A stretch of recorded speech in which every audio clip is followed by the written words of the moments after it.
The Stanislaus Forest in Tuolumne County is full of secrets. Secrets that are hidden deep within the mountains.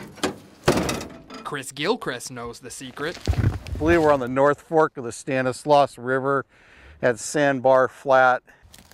Every fall, just after a good rain and before a heavy snow, the secret is revealed. You can take that in, you can smell. I mean, it's just a musky, gamey odor, and they're just everywhere now. Ladybugs. Millions of them. You can almost hear them walking. To be more specific, they're lady beetles. The western convergent lady beetle. Oh God, they're all over me. Ladies. Chris has been coming to this area for 18 years. What are these ladies doing right now? Well, there's male and females here, and they're just hibernating. Ladybugs are a familiar species of insect all across the world.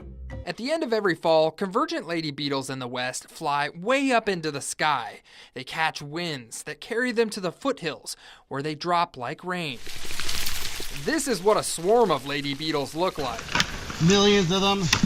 Chris shot this video back in 2009. It was a very profitable year for him. Yes, profitable. That's because Chris is a ladybug harvester, one of just a handful of harvesters who know where to find them. It's like just literally picking up dollar after dollar, sometimes $10 or $20 at a time. So you may be wondering, why is Chris harvesting these ladybugs? Well, it all has to do with organic farming. See, a lot of the farmers here at this market actually use ladybugs to eat aphids. Aphids are pesky, bad bugs that eat organic fruits and vegetables. Now, farmers could use chemicals to kill these aphids, but then the fruits and vegetables wouldn't be organic. Ladybugs can eat dozens of aphids a day, and that's why a growing number of organic farmers and backyard gardeners are buying them up. And if you know where to find the ladybugs, you can make a good living. You can pull down 1,000 to 2,000 cash in a day, no problem at all. That's just what Chris makes. Gardening stores will take his harvest, put them in smaller packages, then mark the price up. All right, so this is where the story gets complicated. You see, anytime you make a profit off of wildlife, and yes, ladybugs are considered wildlife, the government gets involved. And when that happens, there's often policy change. Is this legal? It used to be legal. In the past, Chris and other ladybug harvesters used to get gathering permits from the U.S. Forest Service. But in 2015, that changed. The permit process was transferred from the feds over to the State Department of Fish and Wildlife. Why, you ask? Well, both departments say it's kind of a jurisdictional mix-up. To put it simply, the U.S. Forest Service manages plants and minerals on federal land, but wildlife, including insects, are managed by each state's wildlife department. In the case for the ladybugs, the federal government was sort of permitting something that the state was supposed to permit. So here lies the new problem. California doesn't have a ladybug permit, but technically, it's against the law to commercially sell wildlife without a permit. The big question now, what about buying ladybugs in the store? Right, you're buying poached wildlife. The California Department of Fish and Wildlife is serious about poaching, but in the case of the ladybugs, if you're selling ladybugs, are you technically selling poached ladybugs?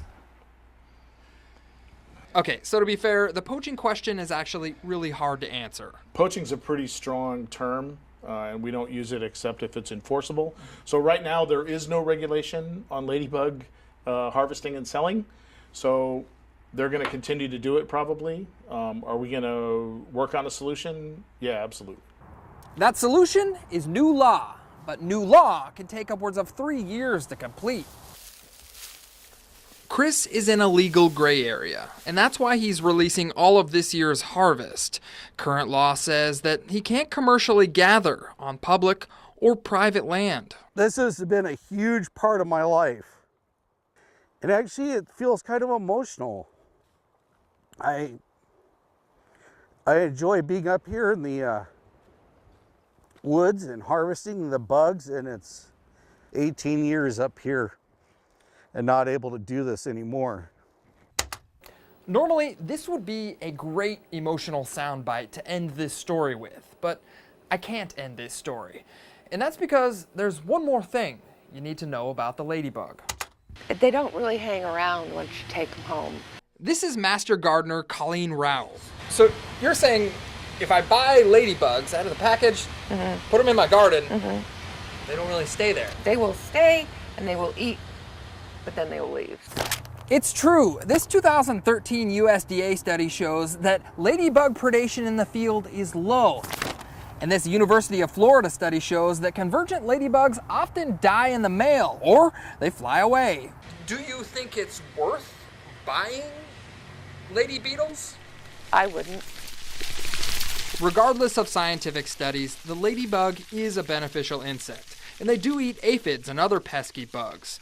And Chris believes gardeners should have the choice to use them if they want. There needs to be a season. We need to come back to where ladybug harvesting is a lawful activity, where there are people who make their entire living. The ladybug collection / sale is a gray area. We would prefer that they don't, but we're not going to stop commerce. And we want to work with people. In the ladybug-filled mountains of Tuolumne County, John Bartel, ABC 10 News.